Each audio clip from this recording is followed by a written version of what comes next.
There we go. Fuck, I forgot to put short stream again. Can I edit this? I need to edit it and say short stream. Fuck, I can't edit it from here.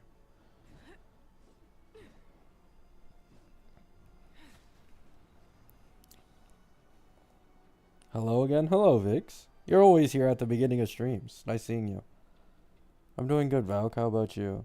I'm not gonna lie, I had to start up the stream because I was starting to get like genuinely like I know I shouldn't, right? Like it's never that serious.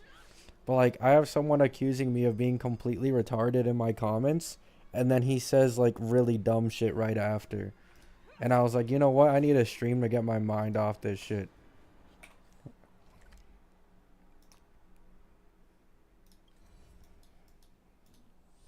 Yo, Gabby, hello, Shadow.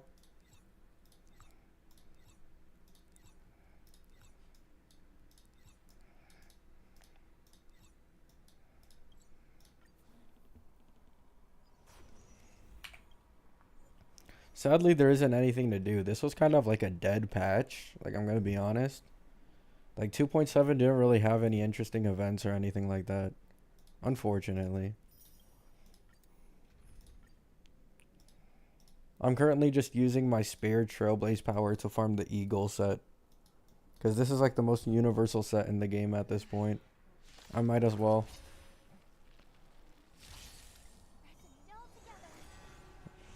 Such as the way of Gacha 3.0 should be more interesting. Yeah. I know it isn't that serious, but like he's genuinely like trying to like say that my channel is just full of like bullshit, and then he himself is like saying some dumb shit. Basically, he was trying to argue with me that Sunday would be a shit harmony because any future DPS that isn't Remembrance would not want to use Sunday. And then after that, he was saying My Day would want Tribby, even though My Day doesn't want a single buff that Tribby gives other than Respen.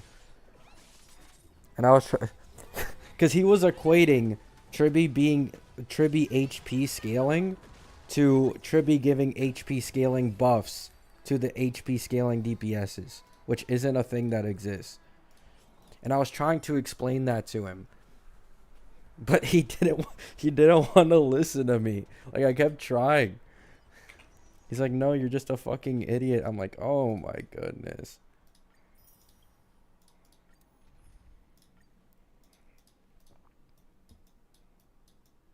Oh, wait.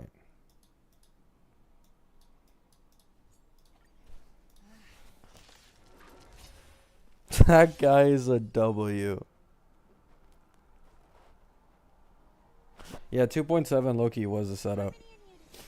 I think Herda and Aglaya will still last a while anyways. Like, it doesn't really matter, but...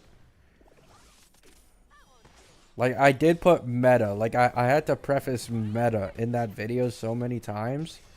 And I still have some people in my comments mentioning no meta and not listening to meta. Like, oh...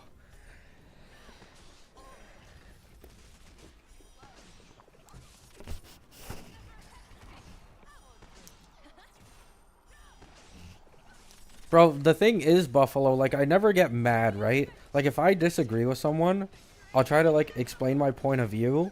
However, like, this isn't even explaining my point of view. It's just me being, like, objectively correct. It's literally everything that the leakers are saying. And he's over and over again just trying to insult me and saying that I'm, like, a liar. And I'm like, what the fuck? Like, what do I have to gain by going against Tribby? Like, it's not like I hate Tribby or something.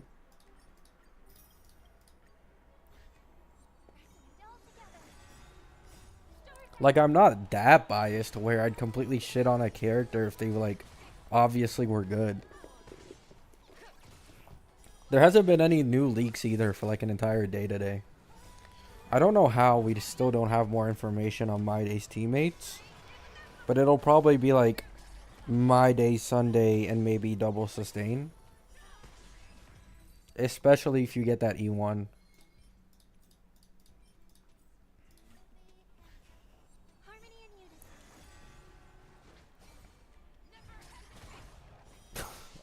Really, bullets? I think I've already gotten like 3 of them and I've only been farming for like 2 days.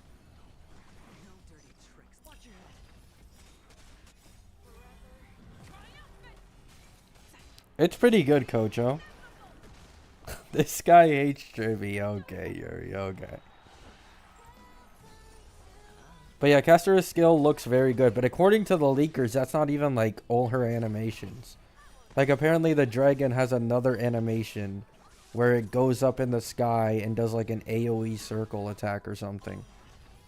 So there's even more, which I'm very interested in. But honestly, I'm more interested in My Day animations.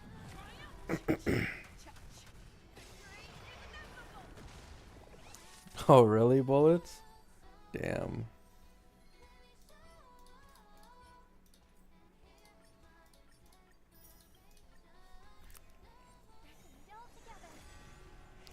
Like Don Hung Il, yeah. Like multiple different animations. She looks so good though. That's easily the best animation in the game by far. It's not even really close.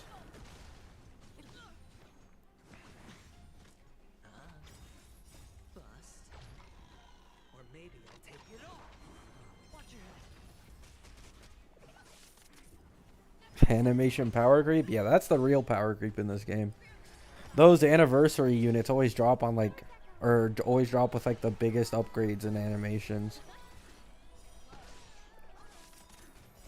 Acheron back in 2.x was absolutely insane. I remember when, like, Acheron was when I first started looking at leaks.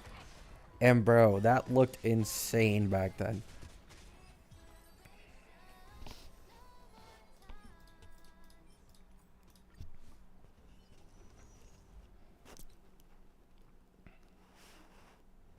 I mean, they're just doing it to gatekeep shit, Kocho. Like, Kocho, literally look at what happened with recently with HSR dropping the trailer, right?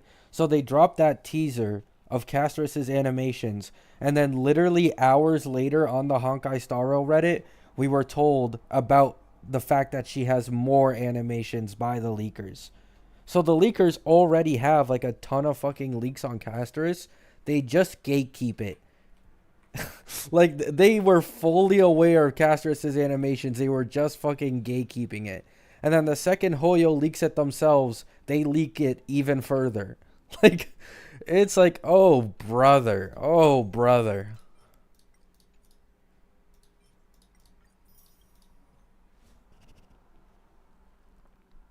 Yeah, Sunday will probably be best in slot for casters.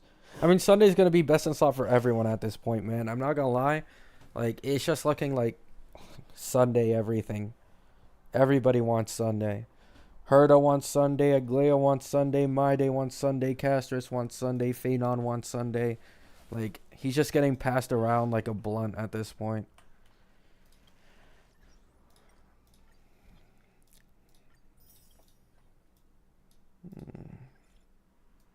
I can get some few jades from this. I guess I'll just put it on Divergent Universe for fun. That way you guys don't have to watch me walk around all the time.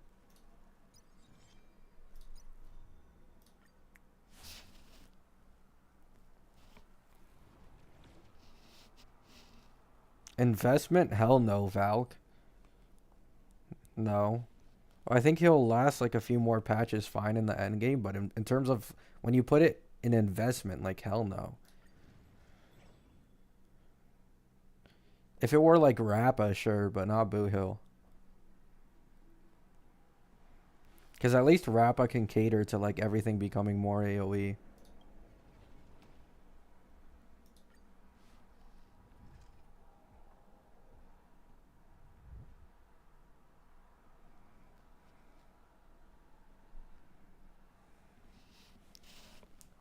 I'm not smart enough for that, Yuri.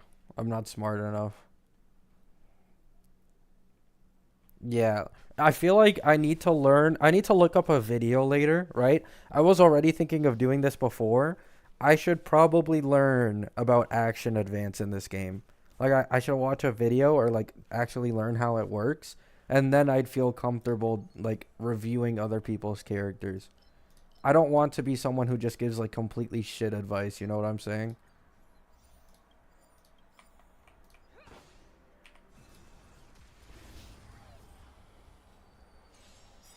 Because I can tell, like, you know, low brake effect, low speed, you know, obviously, like, unoptimal tuning, but, like, I can't always tell about, like, when it comes to action advance and all that shit.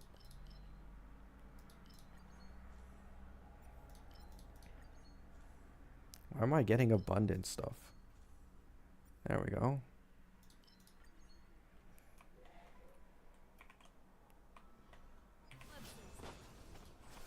Speed tuning? Yeah, like, speed tuning in this game is like, I think it's simple. It's just that I have to learn it. Like, I genuinely just have to look it up, see what it is, and then I'll be fine. I've just been too lazy to, like, bother.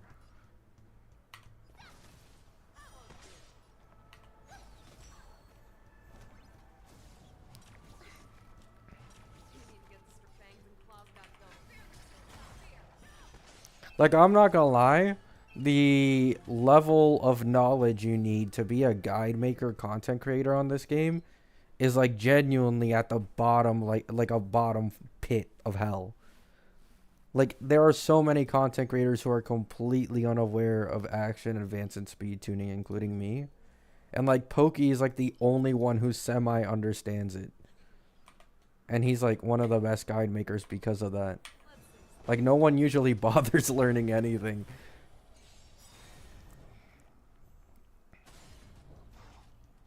Valk, that's literally what I'm doing for my day. Like, my original plan was to skip my day because I'm very confident I'm going to replace my day with Phanon at some point. But I ended up going for my day anyways because of the drip market. If a character is cool enough, I'll pull them anyways. Otherwise, I would have skipped my day and just gone for Casterus and Phanon.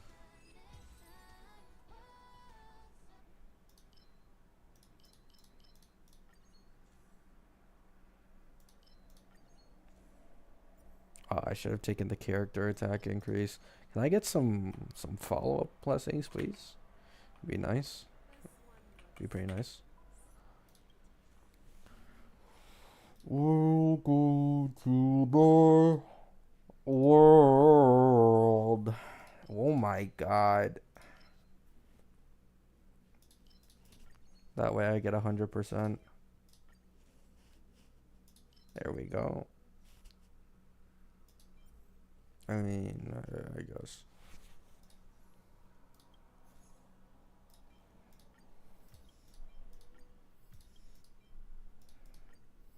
Oh, I just leveled up the wrong one. Whatever.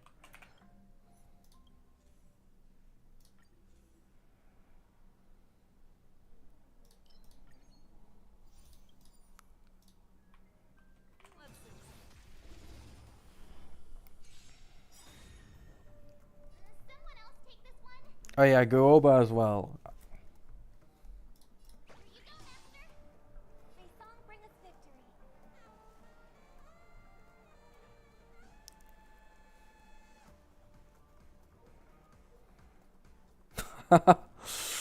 No problem, Yuri.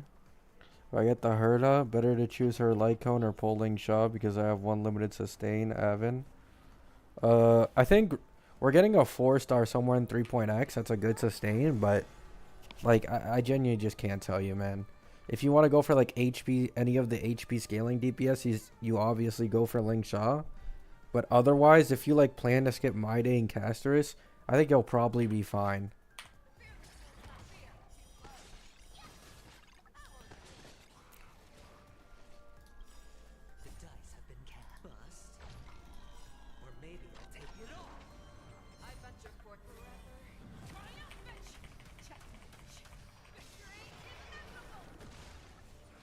Victory is inevitable.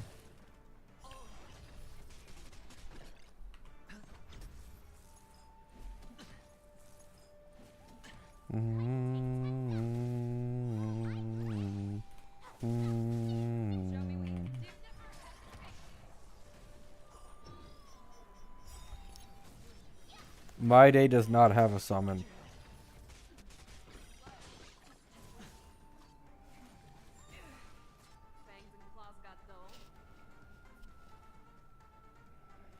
I don't really care about Trivy. I don't think she's going to fit what I'm going for at all. So, but I'm sure other people do care. But me personally, I don't really care. I can't even think about getting Tribby anyway since I want to get my day, so.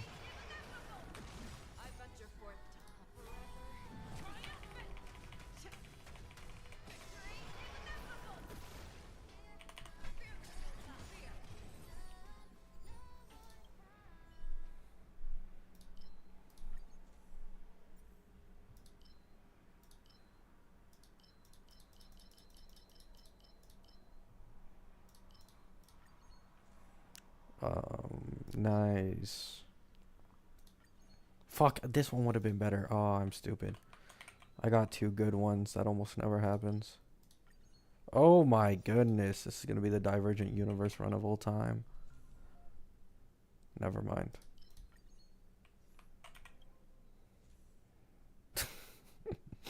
I love that it's just cheese. It's just cheese.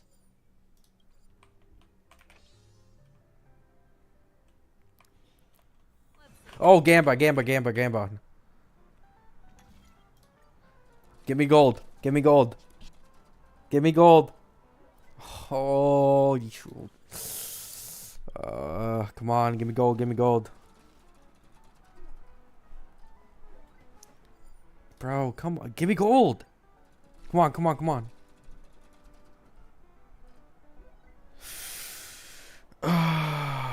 Whatever, man. Whatever, whatever.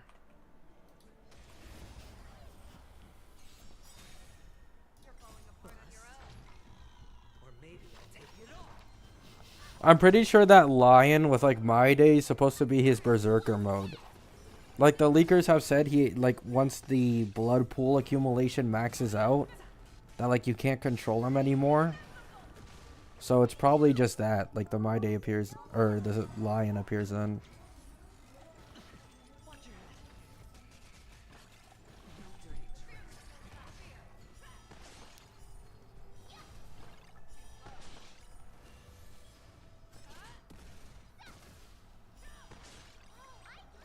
Yeah, he probably gets Angie. Probably.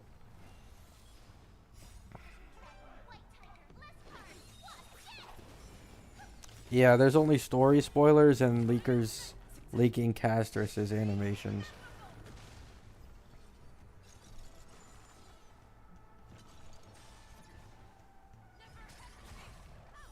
Maybe Star. I think Monday or Tuesday.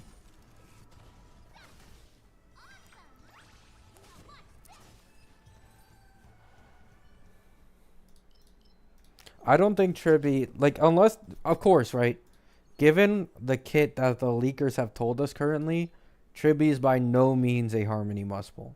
She's more of like a niche pull, right? Like, it doesn't even seem like she's going to be good for any of the HP scalers.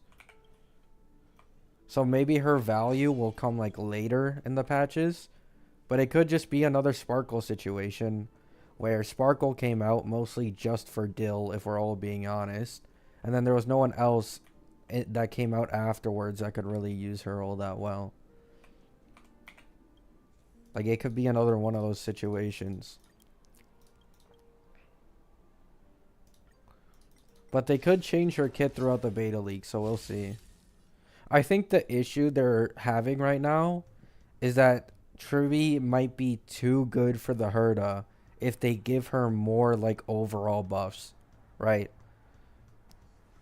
I think that's kind of the issue they might be facing and why Tribby looks so bad currently.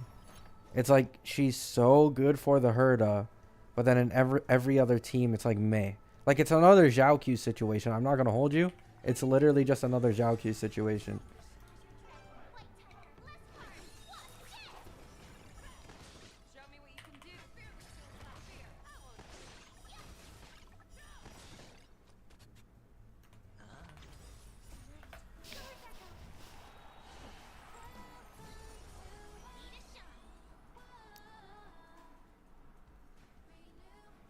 No, exactly. That's what I'm saying, Shadow. Like, we could get bait and switched again. And who's to say that there isn't a Harmony, like, later in the 3.x patches, like, similar to what Sunday did to Sparkle, that ends up doing the same thing but better without even trying. I don't think she is anymore, Jerry.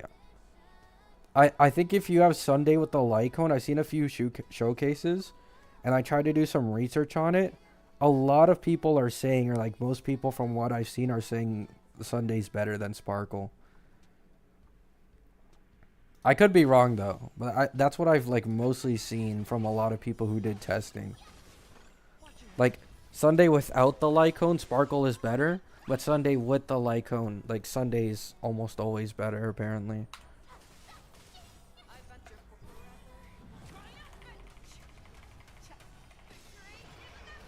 Bro, I do like no break damage to this guy.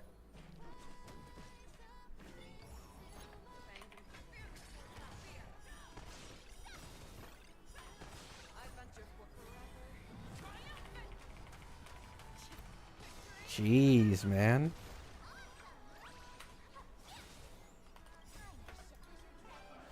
There we go.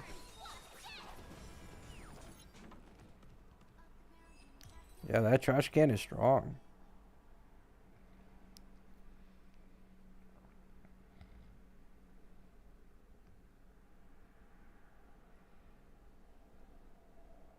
Oh, I see, Jerry. I see. Oh, nice. Um. Oh, nice. Nice. Perfect.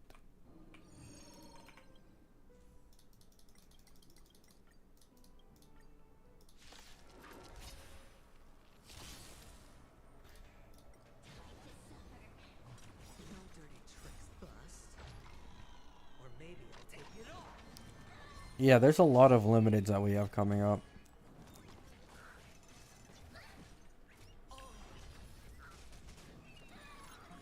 I mean, it'll happen eventually, Bullets. I don't know why people are surprised anymore. Like, at the beginning of the game, it was understandable for people to be surprised, because we didn't exactly have a baseline of, like, if they're going to get power crept, like, how hard or how serious is it going to be. But, like, this far into the game, anyone can guess that any character will easily be power crept eventually. Like, it's just, like, a timing thing. Like, when does it happen? It's no longer really, like, a mystery or anything like that. Everybody just, like, waits for it.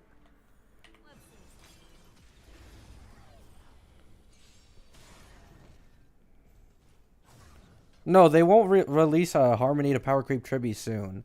But it'll be eventually. Probably.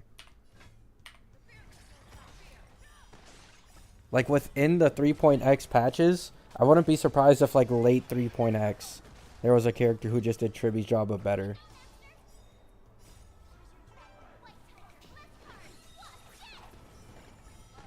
Can't wait for Gabby to treat Triby like Sparkle. Hey, she still has, like, 5 versions to go through. Like, they could buff her in those 5 versions and make her significantly more universal. The issue is that the only team buff she gives is 30% res pen. And the damage bonus and defense shred only applies to herself. And also, every single Eidolon that she has is only for increasing her own damage. So you can't even get like an E1 or an E2 for like increased res pen for the team or something like that. Which is kind of sad.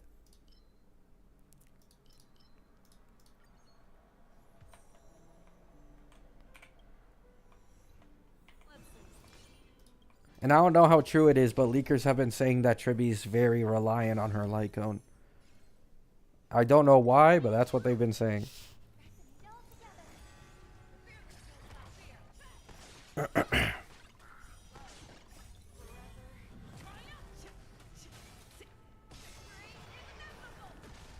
Yeah, but Radius, I like that. They can't just make an AoE hunt unit. They can't just make that.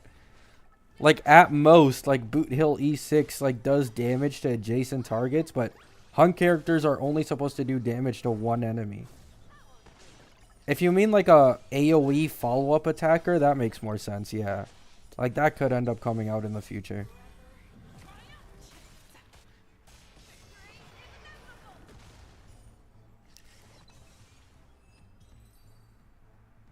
I'm not sure, Tippy. I don't remember if there were any leaks about there only being one Harmony. If that is true, then I'm not gonna lie, Triby like just doesn't have all that much value.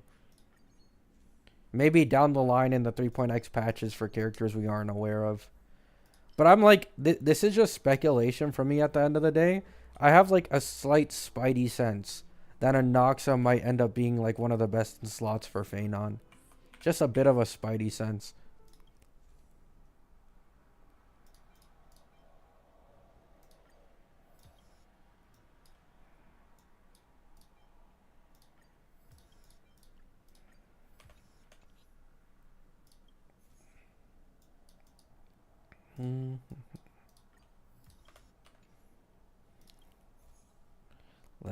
Let's see. Yeah, overwrite this.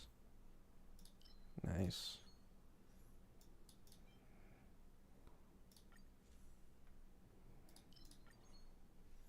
That's whatever.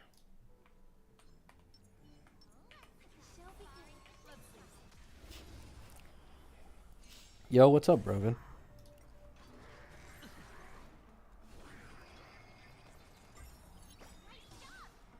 Yeah, the one sustain should probably be Hyacinth, if I had to guess.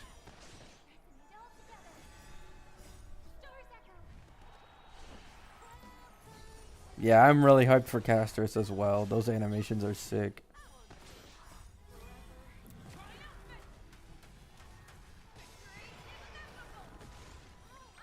Silverwolf's downfall needs to be studied. I mean, we now know why they just randomly threw her on a rerun banner in 3.0. They're doing it because of Noxa in 3.2, which is low-key genius. Like, if you think about it, Hoyo's genuinely genius here, because they're rerunning Silverwolf in 3.0 before the leakers can get any gameplay leaks. Because by 3.1, there would be gameplay leaks. So they're doing it 2 patches earlier, so more people fall for the Silverwolf banner. That is genuinely fucking hilarious.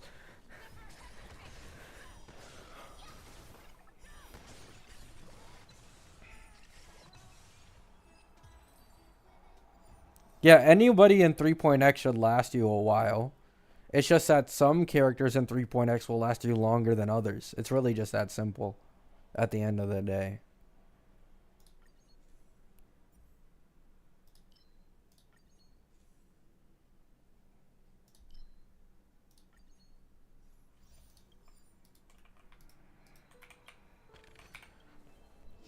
Like, if you want to get the absolute most value out of your pulls, like, Casterus is just obviously going to be that Acheron level DPS, you know what I'm saying?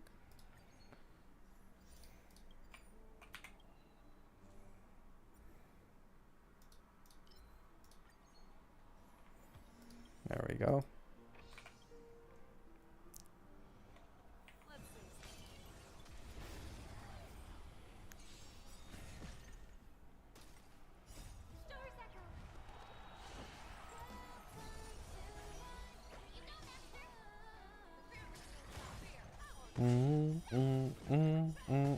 Yeah, I also couldn't get Sunday, so I also have to pull for Sunday on Castrus's banner, if that's when he reruns.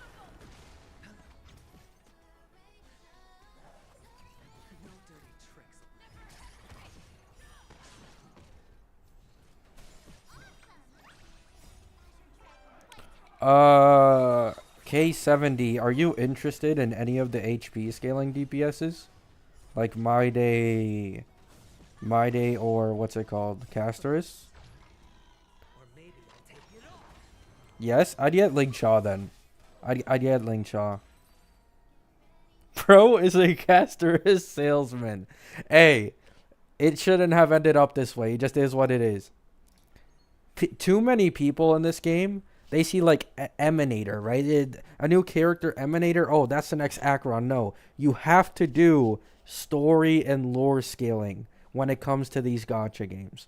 So when Castress is hyped up the exact same as Acheron, the Game Awards teaser, you know, the teasers of her animations, you know that's the next Acheron. Story scaling is truly what matters in this game for pulling meta.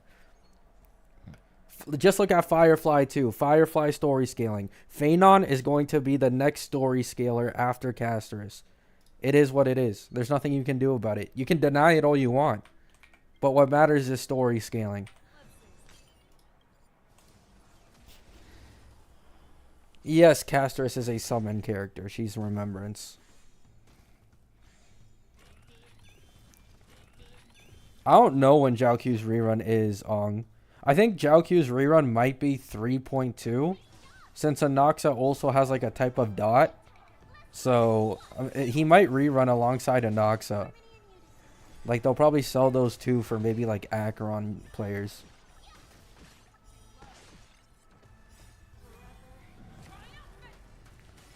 Ling Sha is the most universal and sustain in the game, K70. Like didn't you say you had a break team? Like she's the best possible sustain for your super break team. She's like one of the most powerful pure fiction units in general in the entirety of the game. She's good for follow up as well. Like Ling Sha is easily just the #1 sustain in the game right now. And you're not going to be able to get a newer sustain until at least 3.3 with Hyacinth.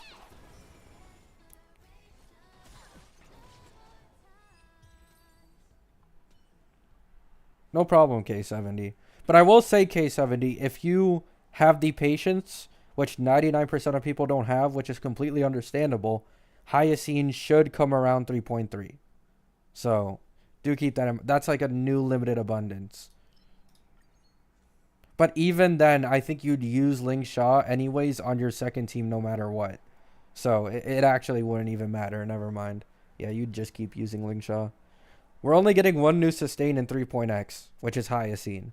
So Ling Sha will still just be #2 for the entirety of 3.x.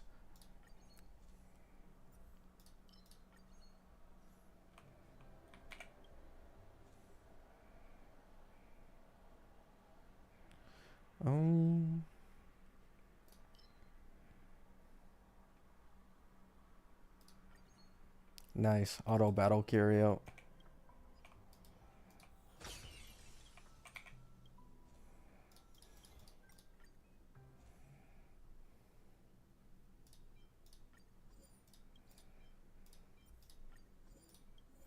Nice.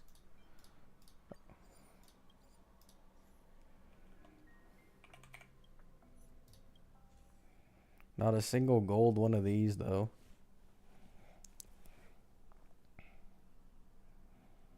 Yeah, we're also getting a free-to-play sustain somewhere in, like, 3.x.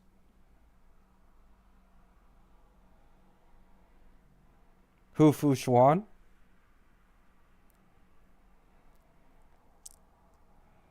Yeah, we're getting Rekka. Who, by the way, apparently this 3.x sustain that's 4-star is better than Luocha, according to the leakers. So, yeah. There's that, too. But I think Hyacinth and Ling Sha will still be better than Rekka, possibly. Assuming it's Rekka. It's not confirmed. However, they did say the 4-star had 4 letters in his name. So, like, the only one I can even think of is Rekka. I'm not going to lie. Wait, I almost enhanced the wrong thing.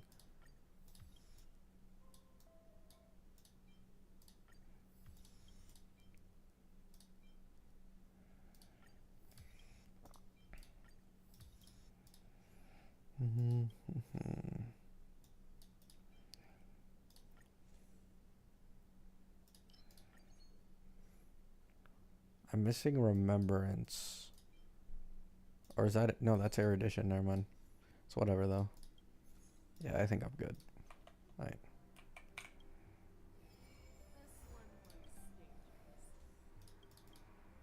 Alright. I am a ghost. I'm a ghost. I think I'm a ghost. I feel like a ghost. They all disappeared. Make it a little more melodramatic. I succeeded. I won in the end. Let's go.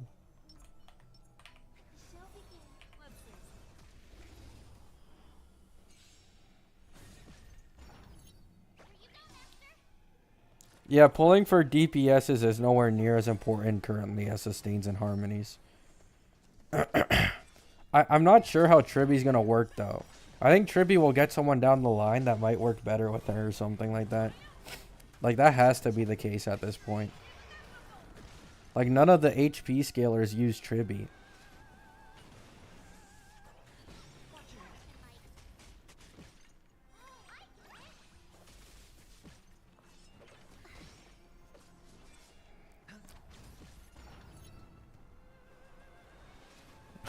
DPS slingshot doubles blades damage.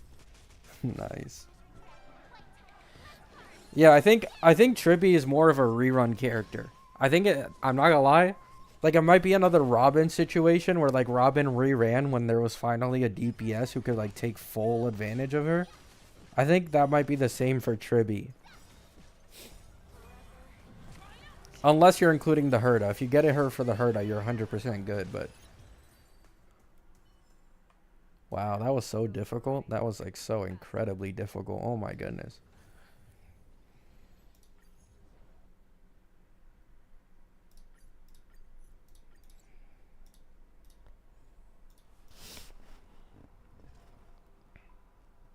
That last fight was crazy? Yeah, that was like, whew. I was sweating a little bit, I'm not gonna lie.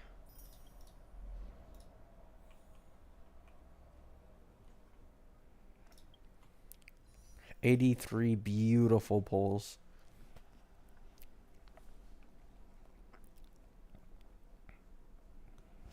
Yeah, I also think Tribby's kit should probably change. But then again, I just like the thing is the more they buff Tribby, the more they're buffing the Herda. And the more they're buffing Fei Xiao, and I don't know if they like want to do that. You know what I'm saying? Like the Herda already is looking like a stronger DPS than anyone at E0S0. So you add like Tribby, who's already the best in slot harmony, and make him even stronger. Like I think it's gonna be another Fugue situation, like how they held back on Fugue's ultimate to not make Break too strong. I think it would probably be like the same thing here. Like they just hold back on Tribby's buffs to not make the Herda too strong and make the newer DPSs look more underwhelming.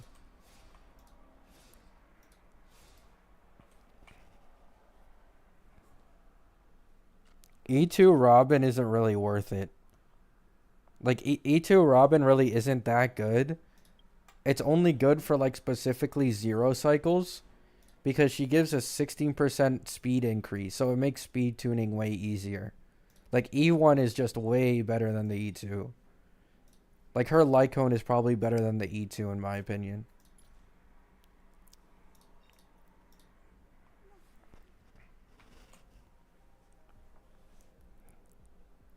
Yeah, the Lycone's probably better. The E2 is literally just for zero cycles if you want to like not have as much speed tuning on your relics. Like you can do the same clears at lower relic investment with E2 Robin. Another Zhao Q moment.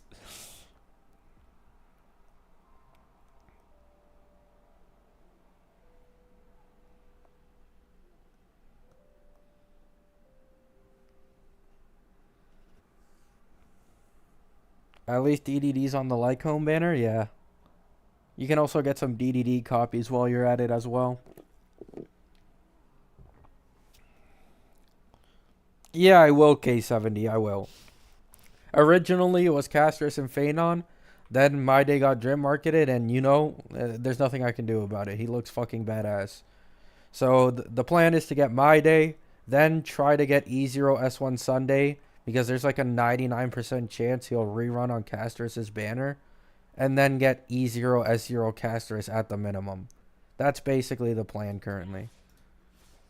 I'm prioritizing Sunday over Castris, because Sunday is more important. But I still want Castris.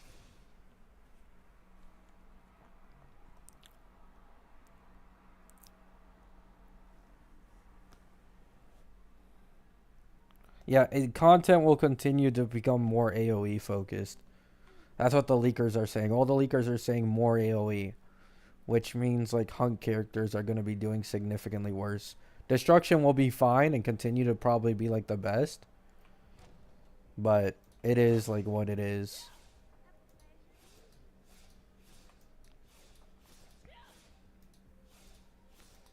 Like not gonna lie, Fei Xiao just isn't the strongest comp anymore because of the end game changes.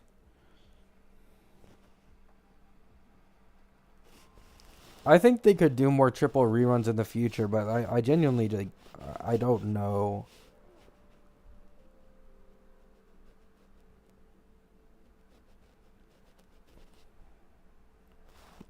That destruction character is Phanon K70.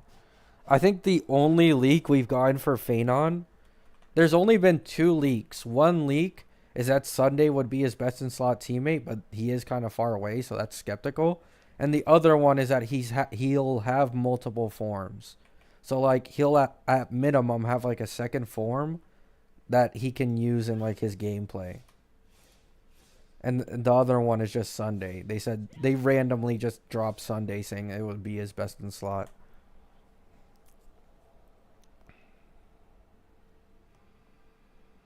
Yeah, multiple forms. If I had to guess, it's like another Acheron situation where like Acheron looks completely different in her ult. It could be the same thing for Phanon.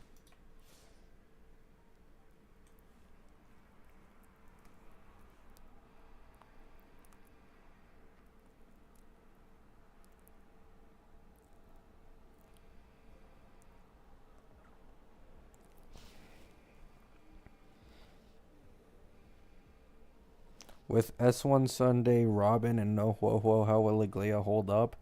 I love her character a lot. Meta doesn't bother me much. Just curious how strong she'll be. So long as you have S1 Sunday, it'll be fine to not have Ho Ho. I'm pretty sure. Like, she'll be fine. She should also hold up in endgame for a while. Like, half of 3.x at least before you have to start investing more in her. It's going to be another Acheron situation, right? Like, when Acheron released, you could run her E0S0 free-to-play team and she'd clear all the endgame with ease. However, like 3-4 patches later, you want Jiaoqiu and her light cone to keep up with the newer DPSs. It'll probably just be the same case for Aglaia. She'll slow, like, when whenever she gets a rerun, you're probably going to want to go for her E1 at least to make her more future-proof or something like that. I'm not sure. I will say, though, an Aglaia will automatically not be as future-proof as an Acheron. So comparing her to Acheron is a little disingenuous, since Acheron got best-in-slot teammates down the line and Aglaia might not get any.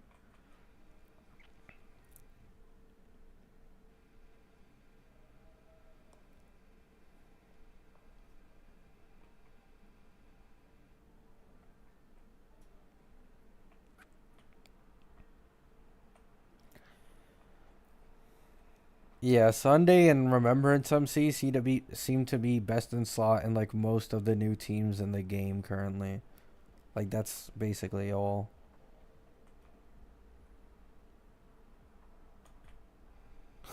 That's understandable, Coach.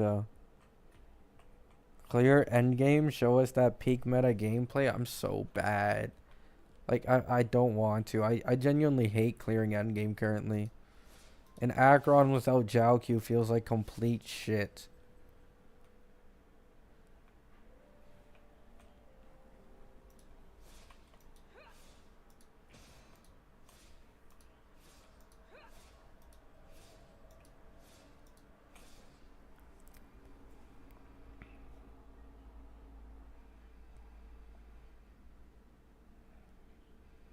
Oh yeah, if you're talking about Huo will 100% not be worth getting on a rerun probably. Like that'll be like 100% certainty. Like the reason why I still recommend Ling Sha despite Hyacine releasing in like 3.3 is because Ling Sha will still be the second best sustain in the game, meaning you just plop her on the second team. But Huo is like the third best sustain in the game when Hyacine actually no, she's behind Aventurine as well. So like there would be no reason to get Huo on a rerun. Ling Sha, it makes sense. You could still use her the entirety of 3.x. But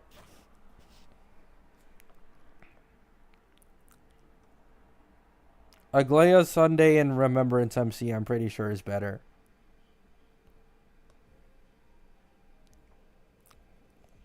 Huo just isn't the best sustain, man. Not even close. Linkshaw's more skill point neutral actually does damage, does cleanse more often, and her heals are just overall better. It's not even a fucking competition. The only reason why people still use Huo is the 10% energy on ult being to help like helping a few characters, and that's it. Yeah, but the energy is so minuscule. Like her ult only gives like 10% more energy. Like, and a lot of characters these days don't even use energy or all that much energy. It'd be better to just have like a better sustain overall. Yeah, you have to spam Ho-Ho's skill like every time she takes a turn. She just isn't like she isn't really that good. She's completely SP negative. You can make a Ling Sha like SP neutral or even SP positive if you don't spam the skill all that much.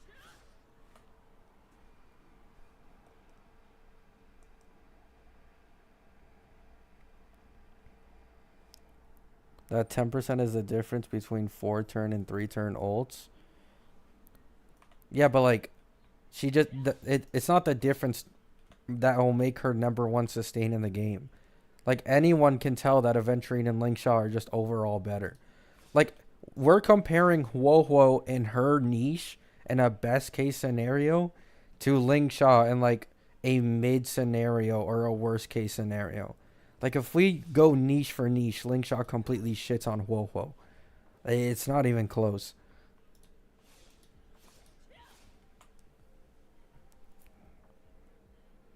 Bye bye. It was nice to come by. Gotta go now. See you later, Coach. Oh, thanks for stopping by, man.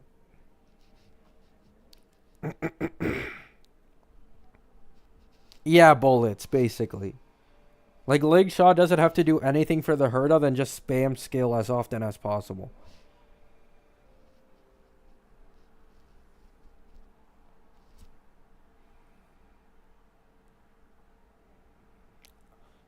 I'm currently using Ling Sha without her Lycone, and she's completely fine K70. The Lycone does help, but it's nowhere near necessary. Yeah, the LC's good, but not a must. I don't think she only gives heal Orokumata. Like, doesn't her ult add like a debuff? Yeah. Oh, it's only for... I see. It's only for break, so the debuff only applies for break. But still, like, because of this debuff, you can use her fine in Acheron teams, which is really nice. I think this is something, like, really underrated that people never think about. Like, you can put a Link Shot in an Acheron team, but you can't put an Aventurine on a Firefly team. Like, this makes her so much more universal.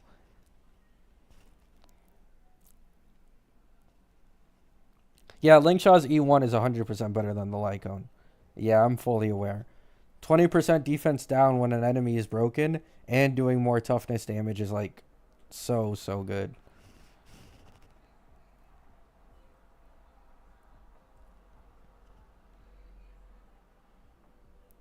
Mr. Tail will rock your shit. Nice.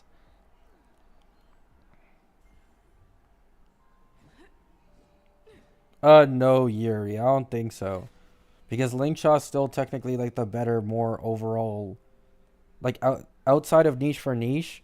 After that, it's just which character fits mostly as a best in slot in like most teams outside of the niche. And then it's like Lingshaw just obviously wins that. Because Lingshaw can go in a follow up team. She can go in an HB scaling team. She can go in a, what's it called? I already said follow up, right? Break team. She can go in any, like, there's no one more universal than Lingshaw in the entirety of the game.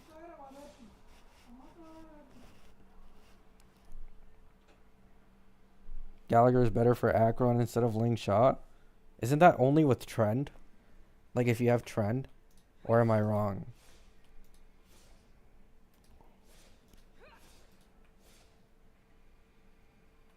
Oh, wait, no, you can't use Trend on Abundances. Never mind, I'm stupid. But yeah, I know Gallagher is better for Acheron, but like if Lingshaw, you can still use her just fine. And plus, Gallagher cannot. I'm gonna be completely honest with you, right? I'm gonna be completely honest with you. Gallagher is struggling to sustain these days. I'm gonna be completely honest with you. Gallagher is starting to struggle to sustain against a lot of the end game these days. Like a lot more than he used to.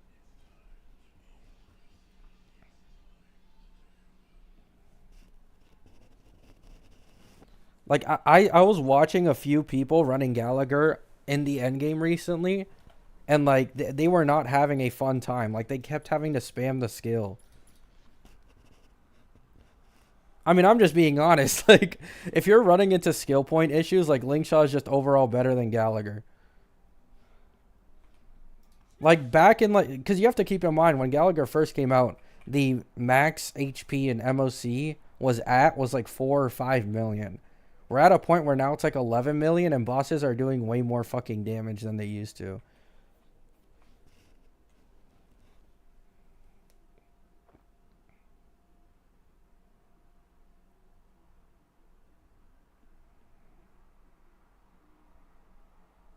Yeah. Like Gallagher in the break team genuinely works well because everyone can break so quick and make the enemies get action delay that they almost never take a fucking turn. So Gallagher barely has to heal on a break team. But on an Acheron team, it's a bit of a different story. Like you have to keep using the skill and the mobs aren't exactly broken, so they keep taking turns. Can Gallagher sustain against Hule? Does anybody know? Like I don't remember how strong Hule was, but he was a bit annoying.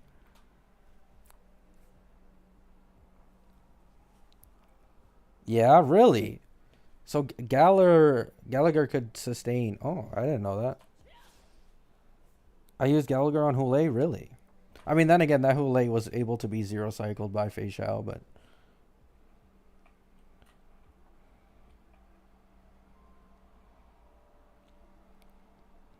it's fine, Yuri. It's fine. I agree with you. You're right about Gallagher on Acheron. I just didn't think about it because I'm always like so like on Ling Shaw. I low key forget Gallagher exists at times. But yeah, I don't think he's like that skill point positive anymore because of the end game getting more difficult. Maybe the new 4-star sustain and like 3.x. Maybe he'll be like a better overall pick than Gallagher. It would be nice.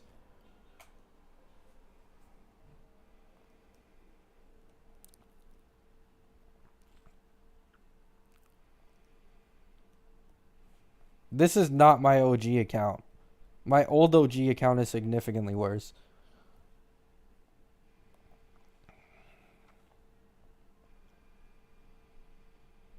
What do you think about vertical investment? Okay, so here's my genuine hot take. I think I've seen most people say that vertical investment is the way to go, but I completely disagree. I think horizontal investment is the number one way to enjoy this game. And a prime example of this is a video I watched this morning where a 3 cost Herda team, so E2 S1 the Herda with a completely free to play team, versus E2 S1 Acheron with like E1 S1 Robin and like a bunch of other bullshit, right? Like Zhao Q and all that. The Herda cleared better and more comfortably with 7 cost less, all because she's a newer DPS. So I genuinely think horizontal investment is genuinely like a better option most of the time. You get more characters, allowing you to do more comps and cover most of the end game. And you don't have to constantly invest and invest and invest in one character just for a new E0 S0 or like new E2 DPS completely just cliff everything else you invested in that comp. Yeah, 10 cost versus 3 cost, and the Herda performed better than the Acheron. Like,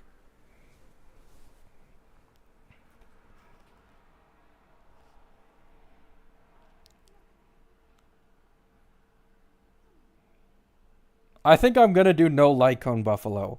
I think most free to plays and low spenders would not be able to horizontal invest in E0 S1 on every like new character. Like I don't think they'd be able to do that.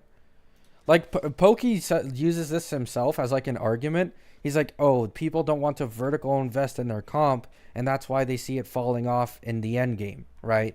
But once again, let's say you vertically invested in Acheron. You got E0 S1 Acheron. You got Aventurine after her banner. You then got Zhao Q as well. Maybe you got the Lycone or Eidolon. And then when Acheron's rerun came around, you might have gone for like E1 or E2. You might think you're like at the absolute top of the world.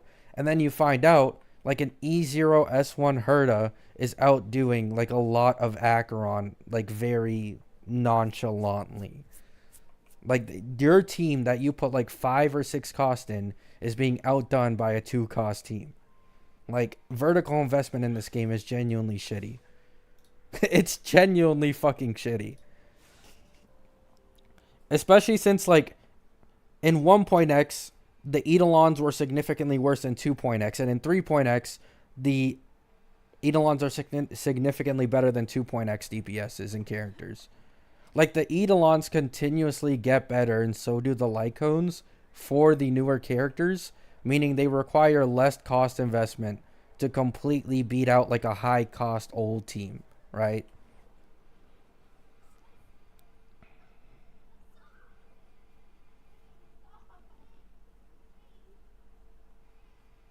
No, jury, no. Like, okay, so this comparison I'm using is against that 9 million HP boss who is going to be in the next MOC. So that boss specifically favors Acheron and the Herda the exact same. Like there isn't any favoritism. They're both completely AoE, and the boss is also lightning weak while also being ice weak. There's like nothing that's giving Herda an advantage over Acheron in like the end game buffs at all. But the Herda performed better with 7 cost less. So that's why I'm bringing it up. Like there's not anything favoring Herda at all. Vertical investment, Ray, is just investing more into a character you already own or a comp you already own. And horizontal investment is pulling for new characters to cover more comps. Basically, that's it.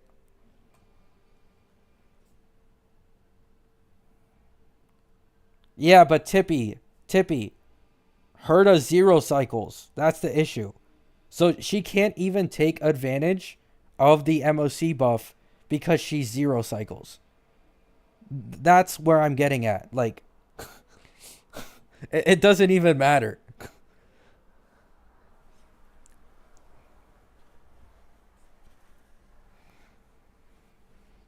She's not even able to take advantage of that endgame buff at E2S1. Like, E2S1, you just completely go through it. E0S1, you can also 0 cycle.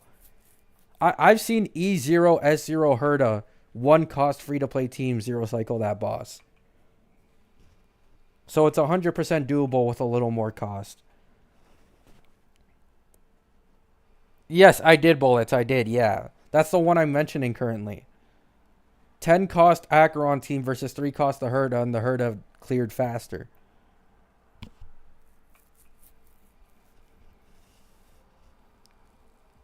That makes sense, K70. I think I'll probably do the same. I'm going to invest more in Sunday than I would in Casters. Because Sunday's more future proof.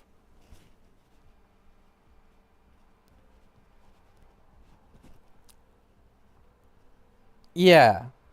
And the thing is, like, the more you go into Herda's Eidolons, the bigger of a difference it becomes. So, like, the E1 for Herda, I genuinely think the only other DPS E1 who can even, like, semi-compete with hers is Firefly's E1. That's literally the only one. And then she straight up just has the strongest E2 in the entirety of the game for a DPS. Like, you get that E2 and it's just over for every piece of endgame content.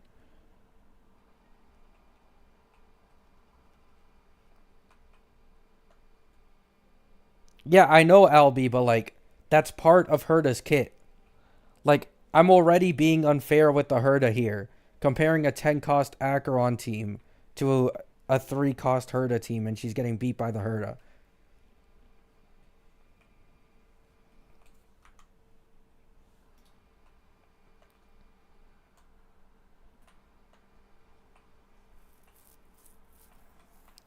It's the same with like Fei Xiao. Like Fei Xiao is stronger at E2 than Acheron is at E2. Like all the newer DPSs are just gonna have better Eidolons than the older ones almost always.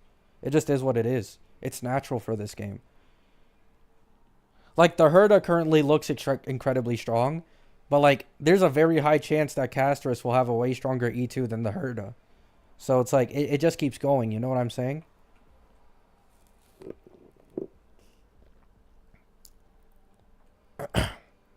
I know, but that's like part like that's just how they are, Albie. You can't like say, "Oh, if I took this out of a character, then the other character would be stronger." Like it's just part of it.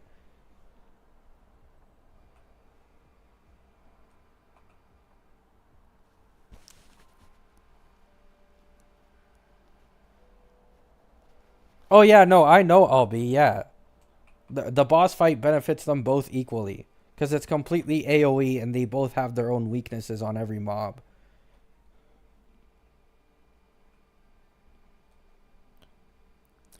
Like E2 Herda could probably auto that shit. I'm not gonna lie. That's not gonna happen, Bullets. There's a 0% chance they make Caster's E2 ass. Like that shit's gonna be broken as shit, and you already know it. Especially an anniversary character like, hey Gabby, hello, large.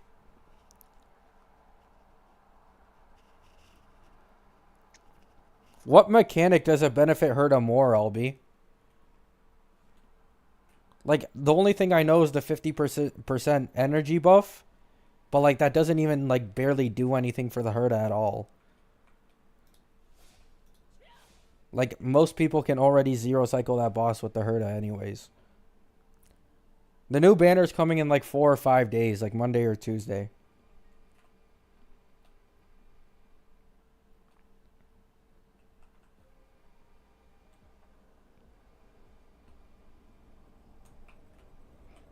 Mm-mm-mm-mm-mm.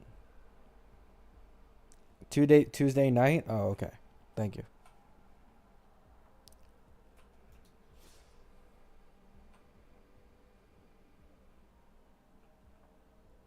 Oh yeah, Cog. Like this is exactly I was saying why I was saying vertical investment in this game is ass. Like it doesn't matter how much you invest in like best in slot supports for an old DPS. Like sometimes a new DPS will just do better. Like there's nothing you can do about it.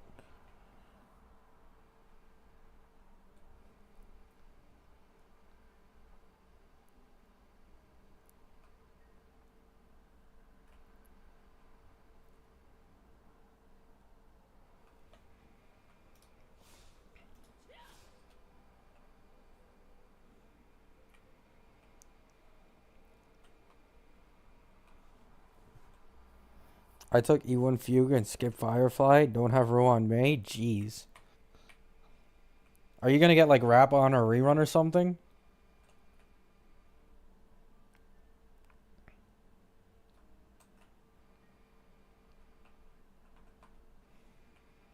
Yeah, but Albi, that boss will probably continue to be in 3.x. So like it doesn't really matter. Like yeah, Herda is better against that boss, but like that boss will continue to be in the endgame modes anyways. Like it could be another Svarog situation. And even outside of that boss still, it's like not even close.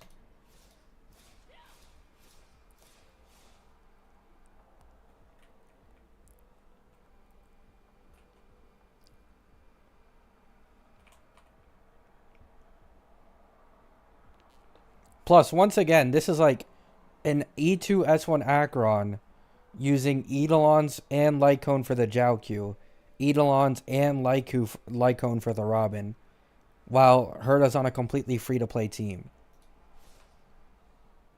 Like, if you put fucking... What's it called? If you put Jade, and then on top of that, you put, like, what's her bet? Or Sunday. If you put Sunday as well, it's not even close. Because Sunday gives that 20% energy on ult. So she'll get her ult even earlier than usual.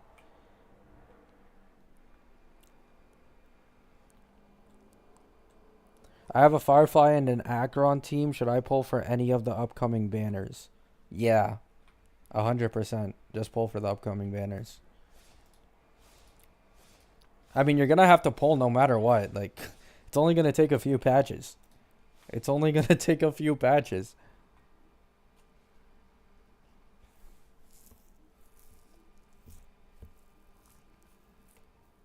That's a good plan, Nong.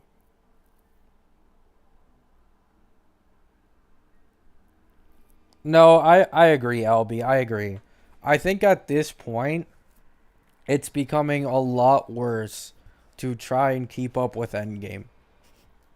Like, if you genuinely just want to have fun in this game, I just wouldn't recommend caring about finishing the Endgame anymore. Like, I just can't recommend it. It's just too fucking annoying. You can't take a break from this game. You can't take a break from a patch. And when you do come back like one or two patches later, there's a new DPS that's like 20-25% stronger than the previous one. And the enemies will scale to make that DPS look better as well. Like, there's just no point anymore. Like, I see too many people getting it like misconstrued. Like, they'll be like, oh, do the 60 or the 80 jades really matter all that much in MOC? Not realizing that nobody gives a shit about 80 jades. Like, I don't think anyone gives a shit about missing like 80 jades in MOC in the slightest. Like, what they care about is just being able to clear the endgame with skill. But there is no skill in this game when an endgame just suddenly favors a different path of character and your old path does significantly worse.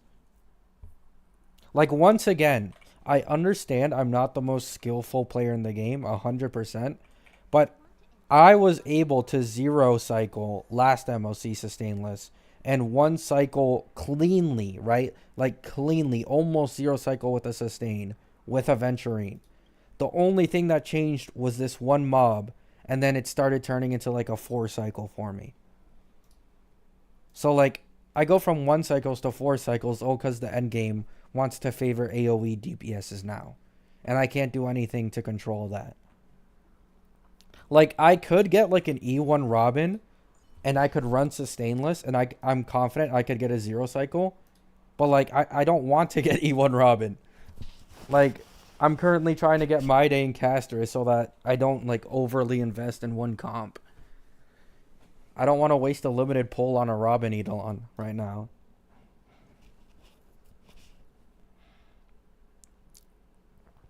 I could almost do it with E1 Ruan Mei. Like, instead of... Like, I can almost do it with E1 Ruan Mei, but it's not...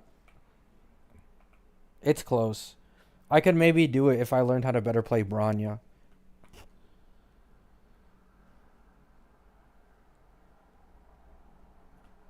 Yeah, Cog, like...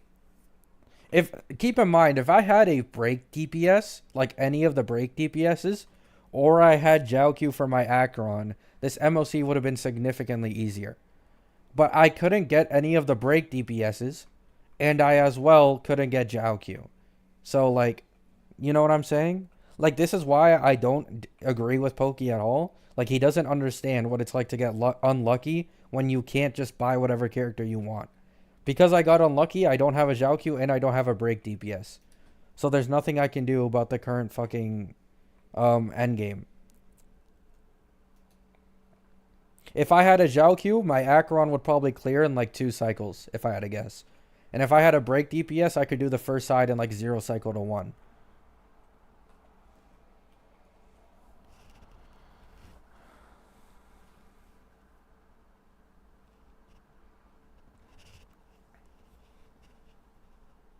No, yeah, vertical investment is valid if you only care about 0 cycles. But the thing is, like, most free-to-plays and low spenders can't do vertical investment fast enough to take advantage of it. You know what I'm saying? Like, most free-to-plays might have been able to get Fei Xiao and her Lycone, but by the time she reruns, doing vertical investment like Robin and Fei Xiao will just be worse than getting any of the new comps or characters. Like, this happened to Acheron. Acheron dropped strongest DPS in 2.1, reran in 2.6, and by 2.6, there were already like a few teams that are stronger than her, especially at E0 S0.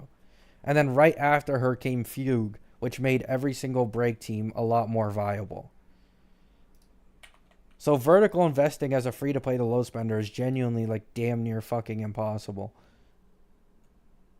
Especially like... recommending someone to pull for Jiaoqiu to make their Acheron team stronger is like, you know what I'm saying? Like, it's incredibly niche. Jiaoqiu at E0 at 0 does not fit in that many teams outside of Acheron. This is my take, Zen. I think free-to-plays and low spenders should be horizontally investing, or you skip one or two patches and you start vertically investing in like a new big drop. Like this is what I'm doing personally. I skipped 2.7. I'm skipping the entirety of 3.0. And if I didn't like My Day so much, I also would have skipped 3.1. And what I would have done was go E1 S1 Sunday, like E1 or E2 Castris. Then I would have skipped 3.3 and then invested in Phanon. If you vertical invest on a character when they first release, it's a lot better than vertical investment like time-wise, right? Like by the time their rerun comes around, they're just way weaker. But if you vertically invest when they first initially release, they'll last you way longer.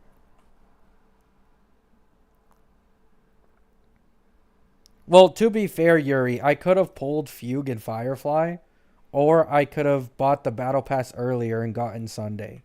But I didn't because I decided I'd wait to see if Sunday was good for Castris. But yeah, you're right. I did pull, lose the 50-50, and then I then further thought about it and decided I'd skip the entirety of 2.7 until it was confirmed Sunday was good. If Sunday were still on the banner, I would have instantly pulled him, but he was the first side and not the second. I don't have any use for Fugue.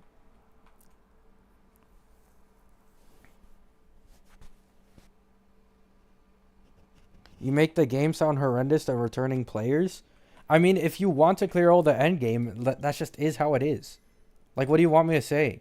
Like, imagine being a returning player. You didn't play most of 2.x. Your characters are like Dill, Jingliu. You don't even have at least Sparkle. Like, most of these people who are still max clearing endgame with new DPSs are only max clearing it with new harmonies. So if you don't have those new harmonies either, it's like what do you want me to say? Like, in Genshin, you can still use, like, 2.x Genshin teams with, like, Zhong Li and Hu Tao, and they still completely clear the endgame. You don't need any new supports. You don't need any fucking new DPSs. You still clear it.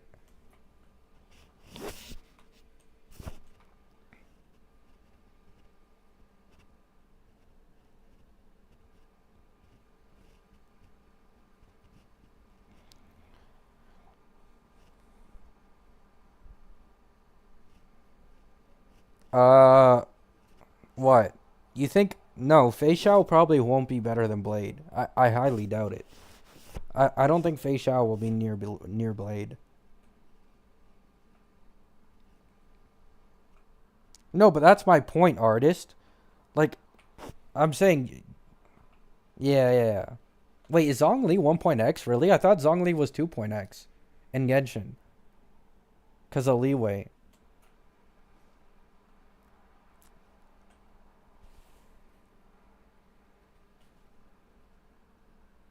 Can you go to your profile and show us your endgame? I barely cleared it. I'm pretty sure I have like 10 cycles. How do I check it? Or does it just show here?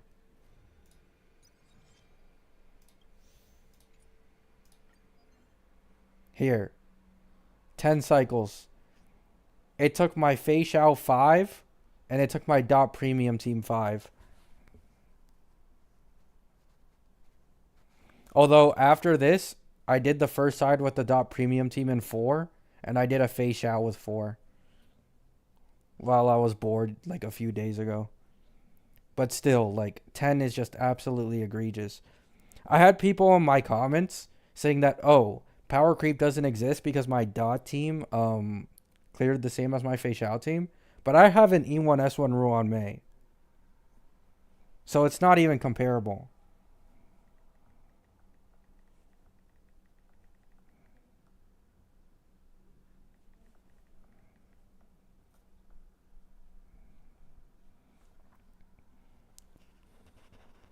Dot is back, at least in this MOC. Dot is not back. Dot is not back. Like, this is E1 S1 Ruan Mei, complete premium team with a light cone on Kafka. Like, that Dot is not back. E1 Herda or S1 Herda. E1 is a more overall damage increase, but if you're struggling with skill points, go for the light cone.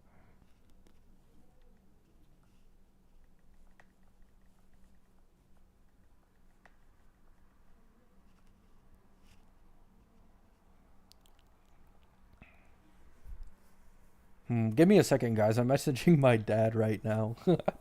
He's very funny.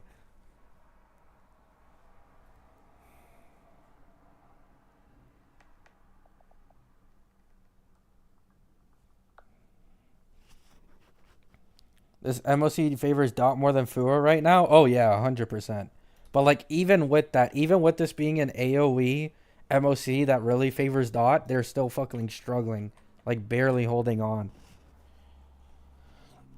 Yeah, I think S1 is more for convenience, 100%. That skill point return on the ult helps a lot.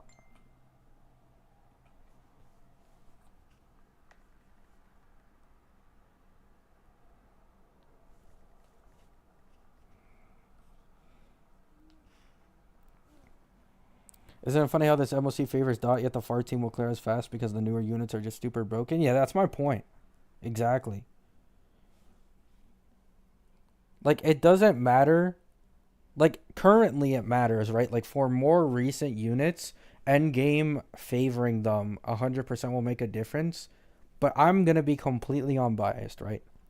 I think all of us here, all 93 of us here, if we were to go into this endgame with like an E0 S0 Robin and E0 S0 Sunday with Blade at E0 S0, it probably wouldn't look too good. You know what I'm saying? That's all I'm saying, right? Like, it probably wouldn't look too good.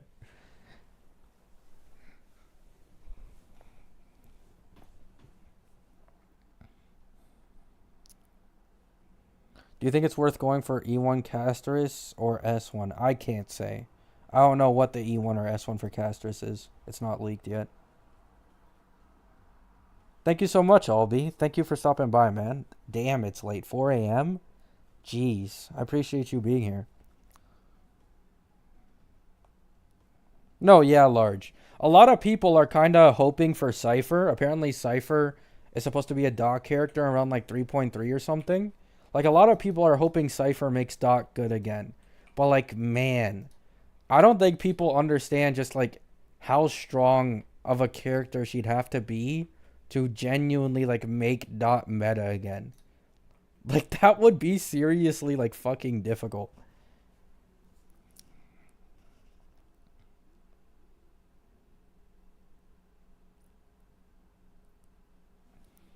I believe a girl, Sora. I believe a girl. You're just better than me, Yuri. I don't know what to say. You're just better than me. That's all it is. I'm a complete washed Dot player. I used to be part of like the Dot, allegiance, but at this point it's like, they might have kicked me out. No, Kafka is holding Dot back. I'm not gonna lie. Like, Black Swan isn't even that bad. Huo is still a good sustain. It's literally just fucking Kafka. The main DPS is the problem. I actually saw someone, Yuri. I saw someone with an E1 S1 Ruan Mei as well, but they were able to get 3 cycles with Dot. I low-key don't know how they did it. It must have taken a few tries, but that's still pretty impressive.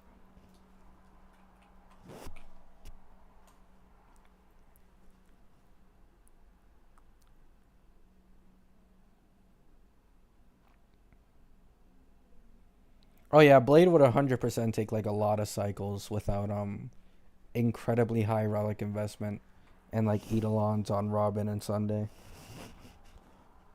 I've already mentioned this before, but like all they need to do is add an HP support. I don't know why they're so against it. It'd be so easy to just add an HP support and make Blade like semi-meta again. Like just another Jing Yuan situation. Because it would also benefit a lot of the new HP DPSs as well. No, that's what I'm saying, Yuri. Like, oh my goodness. The Rappa propaganda. The Rappa propaganda, man. Rappa with Fugue, oh my fucking god, is that an upgrade? Like, Rappa and Fugue is literally Zhao Q and Acheron all over again. It actually might be, like, more serious for Rappa.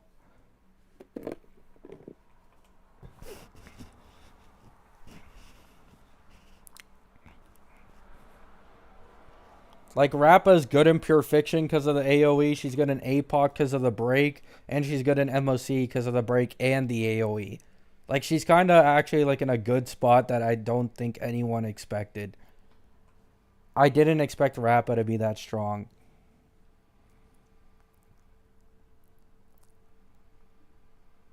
Yeah, Boot Hill as well does, like, good clears. But I think Rappa currently has the highest value of any break DPS. Not yet, right? Currently, in my opinion, I think, like, at very high relic investments, Boot Hill can be better.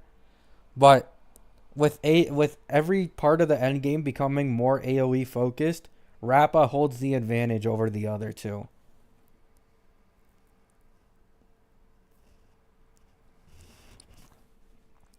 Like, it just is what it is. There's nothing you can do about it.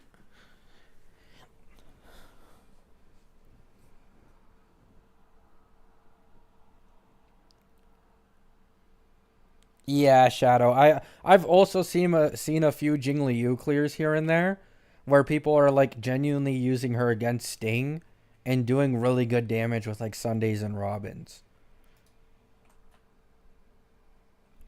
Sunday and Robin have brought like a lot of old DPSs back up. But I wonder if there will be like a limit, you know what I'm saying? Like, will there be a limit to where they stop making like harmonies so much stronger than previous ones? Because if so, that would mean like old DPSs would have like a life expectancy, like a certain amount.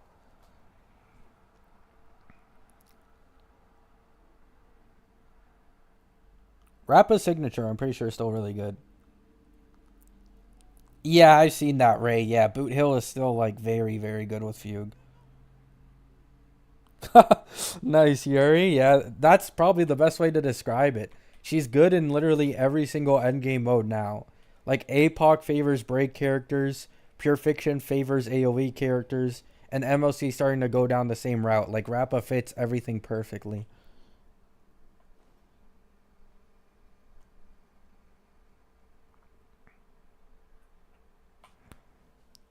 Hope they don't shield true damage like they did Super Break. I think they might. Like, it's. I think we can all guess after what happened to HMC with Fugue. Like, we will get in Remembrance MC limited version, like, further into the 3.x patches eventually. Like, it'll just happen. Where they're just significantly better than the MC. Or at least semi better.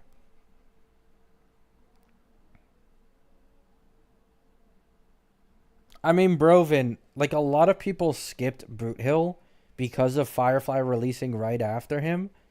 And on top of that, I don't think anyone could have guessed that Sunday and Fugue would be put into like his best in slot optimal team. You know what I'm saying? Like, I don't think anyone could have guessed that. And plus, Boot Hill requires like higher relic investment than the other two to perform at his like peak performance. Like, you need really high speed tuning, and you need to think more. That's also another thing you need to keep in mind. You need to think more to play Boot Hill. A lot of people don't like thinking that much.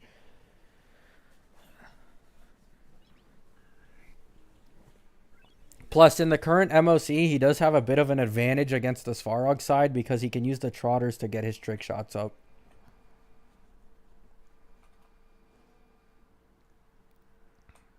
No, you know what's funny, Ray? I woke up this morning and the first notification that I saw on like my YouTube stuff was someone who went back to like my 1 or 2 month old video on Rappa before we knew anything about Fugue. And they were like, because I was shitting on Rappa in that video. I was saying she was a bad pull because Firefly and Boo Hill were straight up better. Cough, cough, they were. But like, we didn't have any leaks for Fugue back then, and I had no idea how good she'd be for Rappa. And I have people coming back like 2 or 3 months later commenting, how about now, huh? How about now? How about now, 3 months later?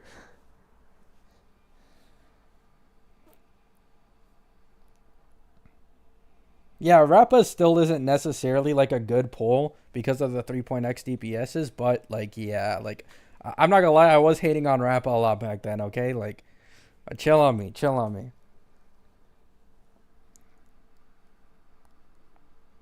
Nice, Ray. Boo Hill isn't easy to play also. If you play Boo Hill, you can play anything, yeah.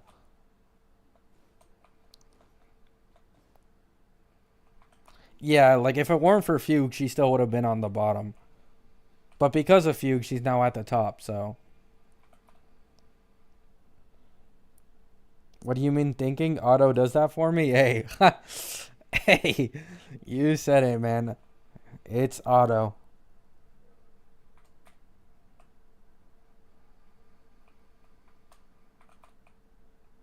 Castris will make Blade great again.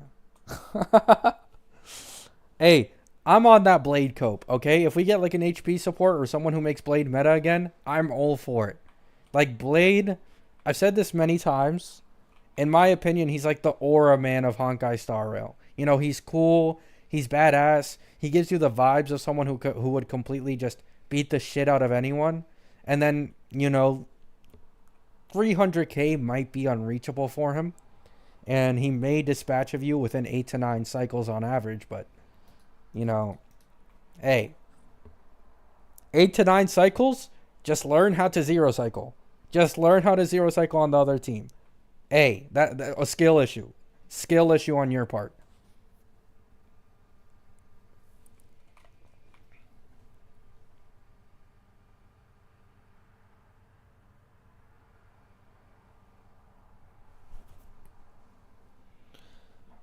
Yeah, Yuri, yeah.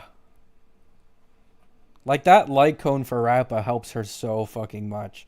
Like it genuinely does.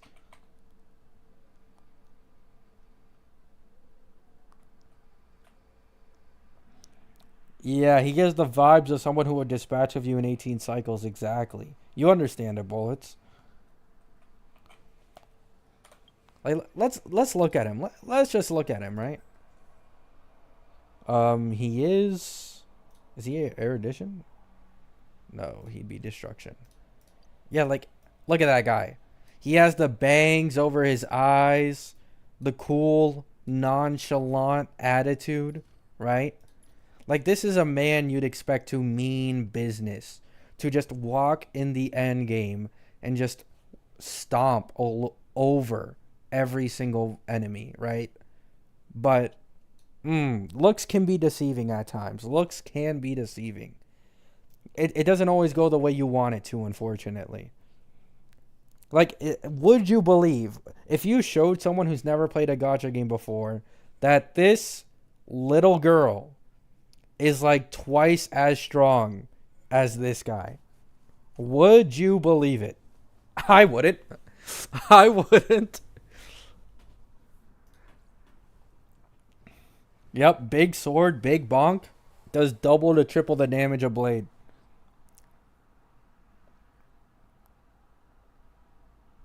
Ein Waffle. I think the Herda will be in a similar situation to Acheron, where she's already very strong at E0 when she releases, right? But I think you will want to pull her best in slot supports that come out in the future to make her last longer in the meta, right? Like, for example, Acheron strongest in 2.1, even without best in slot supports or that much investment. Then, by the time her rerun came around in 2.6, you kind of want her Lycone and Jiao to really play her optimally in the endgame. I think Herda will be the exact same. So long as you're confident that you don't have any issues going for like her future best in slot supports, I think you'll be completely fine. I truly do.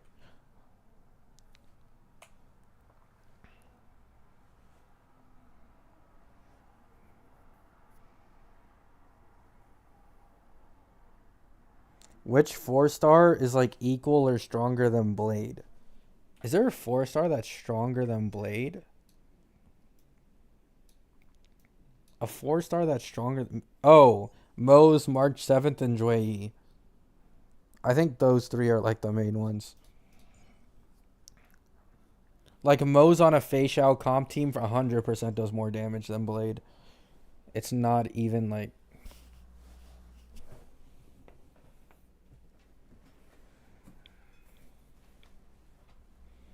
Gallagher. I mean, technically in the break team, Gallagher can sometimes hit like 100, 200 Ks. So you're not necessarily wrong, but I think in overall damage output, it's different.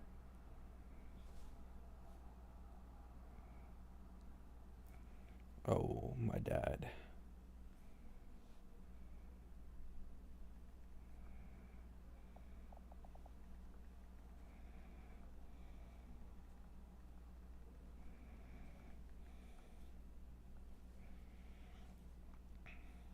Harlon on 1 HP. Stop, he's already dead? I mean, like, what do you want me to say, guys? What do you want me to say?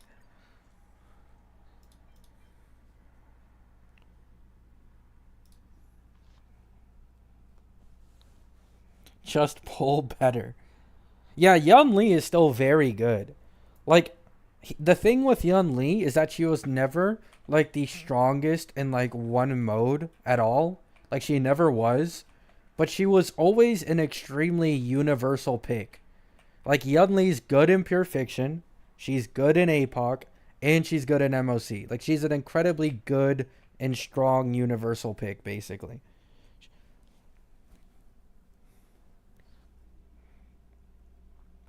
Yeah, Yun Li is a sleeper pick. She isn't top one in anything, but she's good in everything.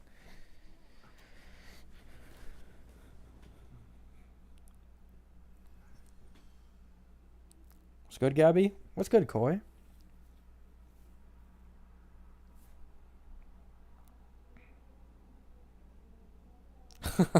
Why am I even asking? Of course there are, yeah. Like the recent new 4 stars like March 7th and Moe's probably do add up like more damage than a Blade.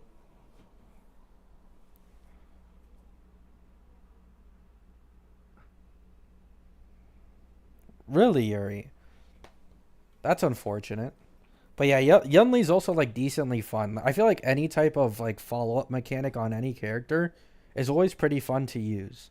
And you do have to think just a little bit with her so that you ult at like the exact like perfect time to get those counters off.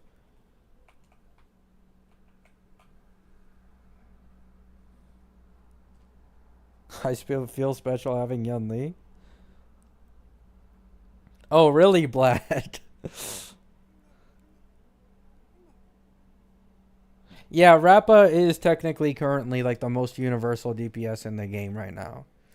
Like more so than like Acheron or Yun Li. Because of Fugue. Without Fugue, nah, but with Fugue, yeah.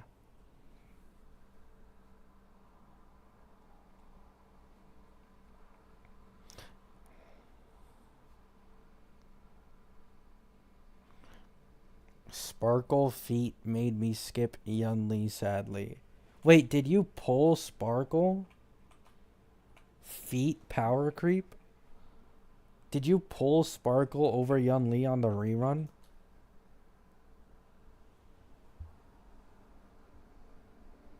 Have you seen the Caster short? Yeah, I have. I love Sparkle, so yeah. I see. Mmm. Mmm. I see. I see. So, I see. Hey, my condolences. I understand you love her, right? Like, it's probably one of your favorite characters, but my condolences, my friend.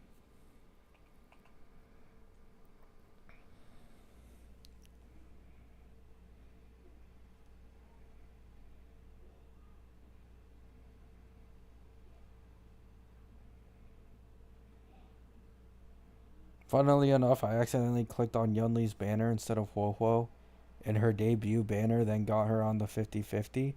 I was so mad, but I don't regret it anymore. Yeah, Yun Li isn't bad. The only thing I don't like about Yun Li is that this happened to me on my OG account. So her Lycone is like decently, like, she's decently reliant on that light cone if you do not have Claras or like blades. And so I couldn't get the light cone after losing 75-25. Like, I just couldn't get it.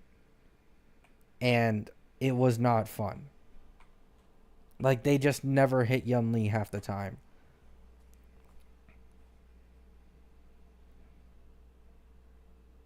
Why'd you swap accounts? This is my friend's account. I swapped accounts because my old one was just complete shit. And I was like really close to quitting the game. So my friend low-key just let me use his. So I win at the end of the day.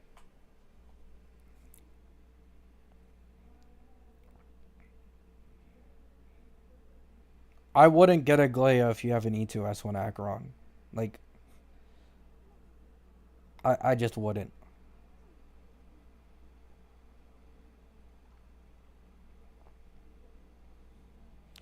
Andrina.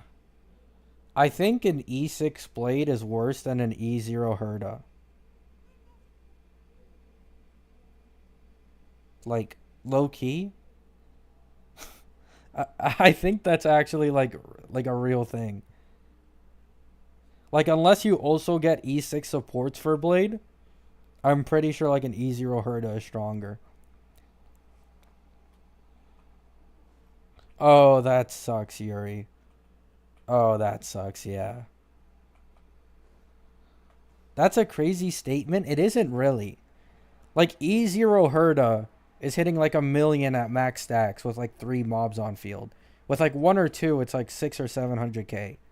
An E6 Blade without E6 supports is still only doing like 2 or 300k. And Herda isn't like the only one doing damage on our team, because there's another Air Edition as well. Yeah, Mariah.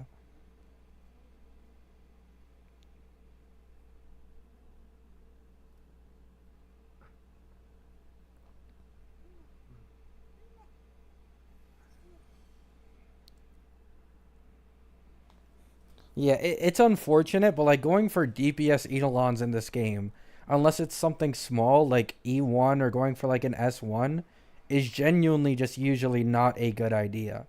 Support Eidolons and Lycones make a lot more sense. Exactly, Yuri. He power crept my account.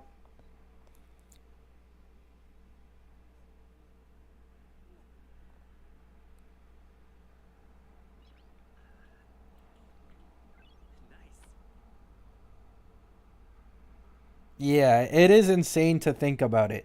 Like, someone dropped probably like damn near a grand to get like an E6 blade, and in like a year ago or like a year and a half ago, I think is when Blade come out. And a year and a half later, he's getting outdone for free by new characters, for fucking free, for free.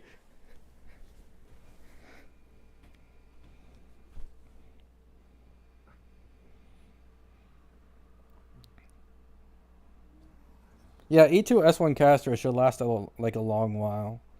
Like, even E2 S1 Acheron is currently lasting just fine. Like, she's zero cycling content.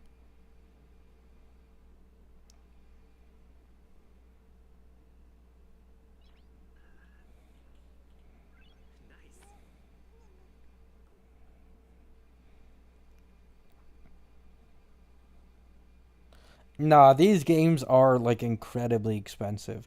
I've gone over it multiple times at this point, but I think one 5 star should at minimum be $100. I think it's incredibly scummy that only 40 polls. Where is it? Like, only 40 polls. This is only 40 polls. And this translates to like 90 to 100 USD. Like, that is so scummy. Because the average poll pity for a 5 star in this game is like 77 or 78.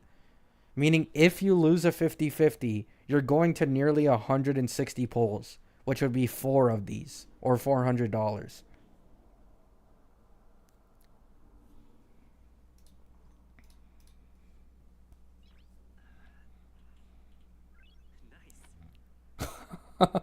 Yeah, Blad, basically.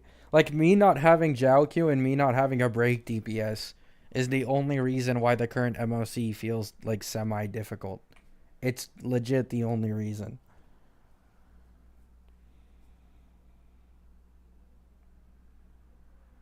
True, Yuri, true. Gacha games are like a lot more predatory normally anyways. It's to be expected, you know what I'm saying? It's to be expected. Oh, really, Koi? Damn. That sucks.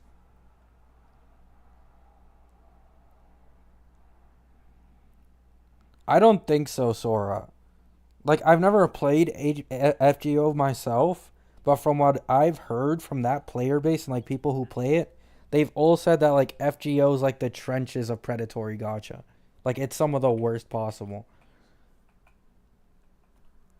Like, apparently there isn't a pity until like 300 pulls in or some shit.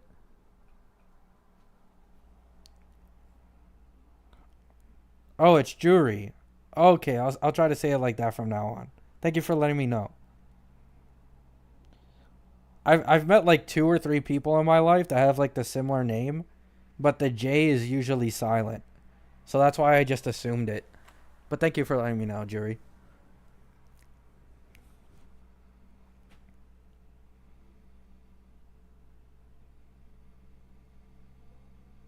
Oh, really, artist? Yeah, it would be nice if this game just buffed characters whenever they like started being damn near unusable.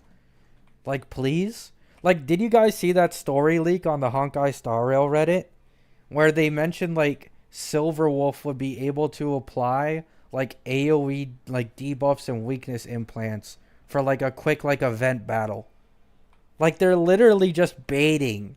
Like, they'll buff the characters for like a story boss fight, but they won't for like the actual game. Thank you, Jury. I appreciate that.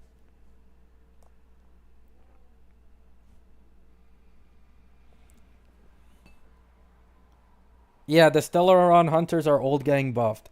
Like, apparently Blade is also getting like a damage increase because his damage is so fucking ass. So they're increasing his damage in that fight so he looks better.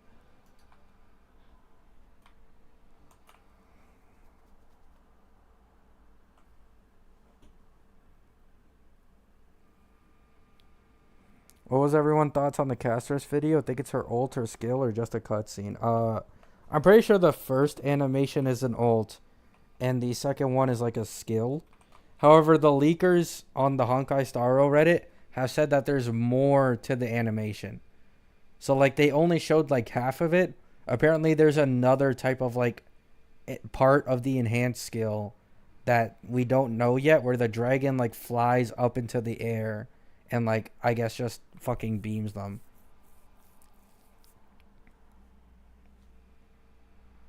Yeah, apparently the ult has multiple stages.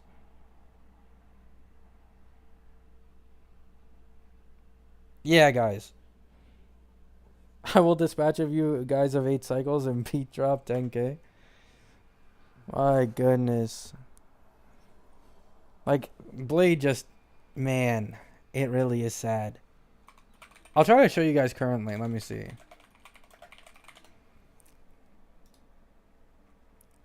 Let me see if I can find it. Are you guys fine with like a small story spoiler? Like the story spoiler is basically just a battle, and it's like all the Stellaron hunters, and that's basically it.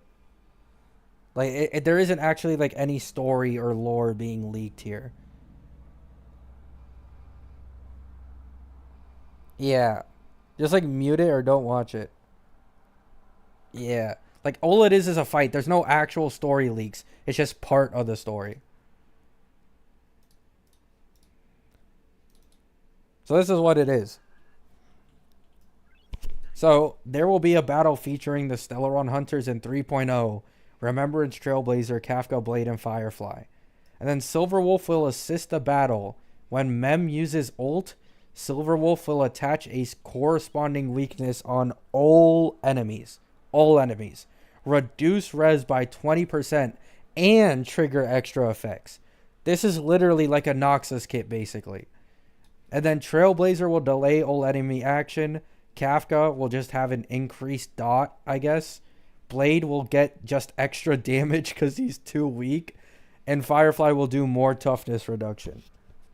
Like, they're giving all these characters buffs for this fight to make them look better.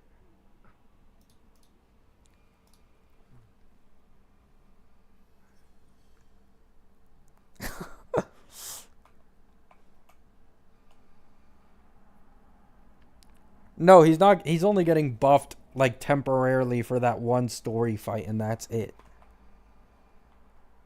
Yeah, Blade deals extra damage. That's literally all it is, because he's that bad. Oh, 100%, Jury. 100%.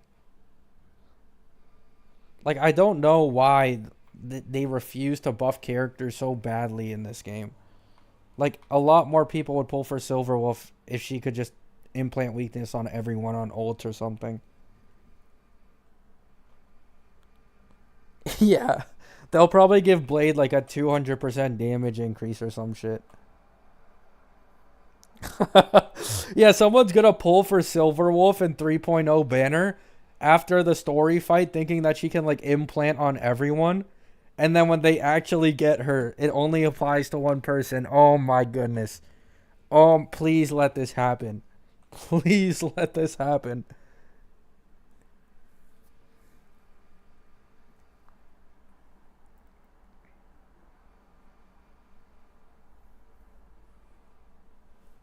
Yeah, my Silverwolf isn't doing AoE debuffs. What the fuck is this scam?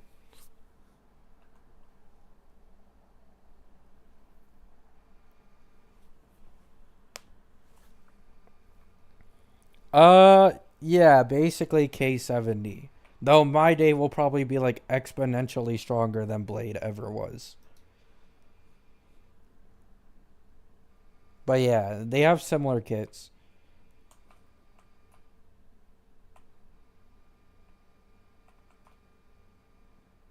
True, Sora, true.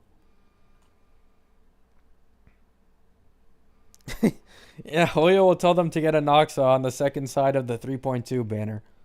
After Castris. Everyone's going to spend all their money on Castris and completely forget that a Noxa is on the side right after.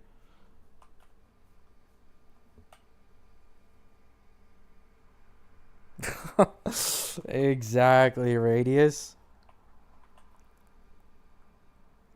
I saw some people saying they pull for silver as well, Andrina, but at the end of the day, like, I don't really care. They probably just like the character. But it does hurt the soul of like a low spender slash free to play. Like, you almost want to tell them, right? But then you're just kind of backseating them. And a lot of people don't like being backseated on. Like being told what to pull for. That's why I'm starting to like every time I make a video about meta, I'll just either always put my opinion or I'll put meta like specifically. So people understand that this is like not just casual audience.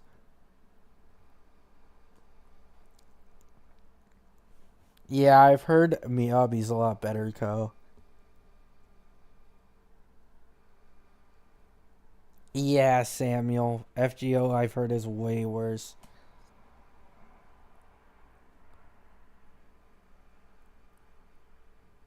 Exactly, Radius.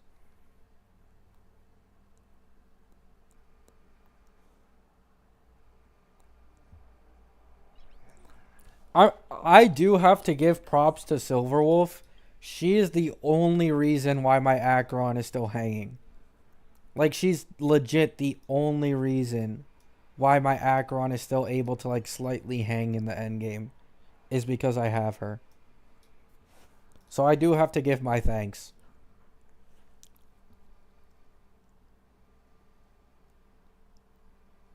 I'm not sure, Radius. It'll probably be an incredibly easy boss fight that doesn't even require a sustainer. Why don't you get Jiao? He sucks. He's good with Acheron, but everyone else he sucks. And I'd rather get a Noxa. A Noxa is probably going to be what I always wanted Jiao to be, which was a more general debuffer that could be used for multiple teams. Like, that's probably what a Noxa is going to be. Just say you hate men. Don't worry, I swear I don't just hate men. I am one of the number one advocators for men in this game. So chill on me, okay?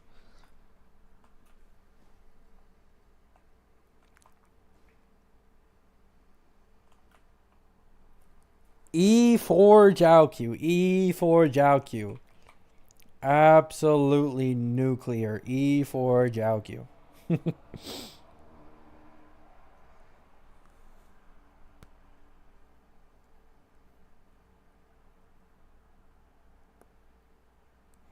Did you see Wuwa leaked roadmap? No, I haven't seen. I'll probably search it up afterwards. But yeah, like, I need my day. Not in that way. You know what I'm saying? But I need my day on my account. Badly. I need him to fucking carry me completely. Like, if they made more dudes like My Day and like Jing Yuan and Blade who are just completely badass, you know what I'm saying? Like, come on, make it 50-50, man. Make it 50-50, please. Like, they think we haven't caught on to how they make meta, right? Like, first we had Seal, then we had Jing Liu, then we had Dots, then we had Acheron, then Firefly, then Fei Xiao. They think we haven't caught on. It's always women that are meta, right? And while there isn't anything wrong with that, at least, you know, can't we get like a big male drop? You know what I'm saying?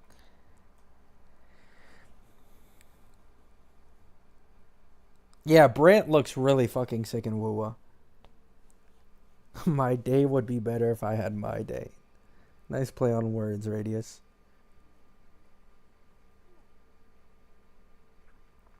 Dill, I don't take Dill as the exact same because Jing Liu was for sure better than Dill for a while until Dill got Sparkle. And then when Dill was finally like the peak of DPS with Sparkle, literally the next patch Acheron came out. So like big like new DPS drops that are automatically stronger have always been women and not dudes.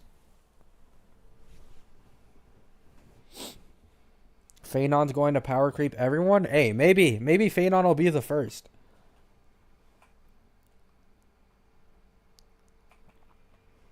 I need him to carry me? Bro, I do, bro. Like, I just need my day. He's way too fucking badass. He reminds me of Kratos. Like, there's no way I don't fall for that design, bro. Then Dark March the next patch. And then after Dark March, we get the fire form of Dill.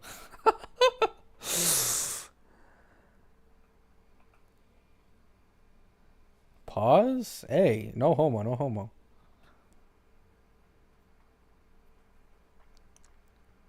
I'm so hyped for Dark March, me as well. Yeah, but I'm more hyped for Don Hung's second form than I am about March. I'm not gonna lie. Like, I don't care about March all that much, but like Don Hung, low key, like story wise, like I actually do like Don Hung.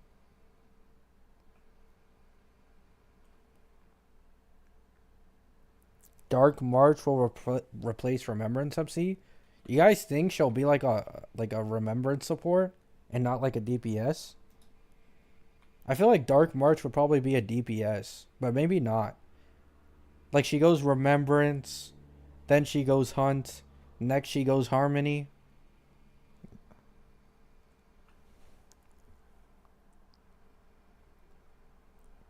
Yeah, yeah, I meant Don Hung, not Dill, not Fire Dill. Yeah, the Herda's Light Cone is good. The Herda's Light Cone gives skill point refund, which is really nice.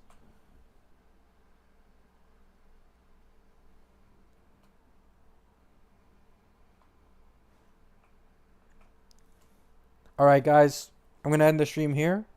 It is a lot shorter of a stream than usual. However, I have somewhere to be. I actually have to go out today. You know, I have something to do with my life for once. So I can't actually stream as long as I'd want to. So I hope you all have a good day. Hope you all have a good night. Good luck on all your 3.0 pulls soon. It's coming up. It's coming up. Let me know who you're going to pull for. Good night, guys.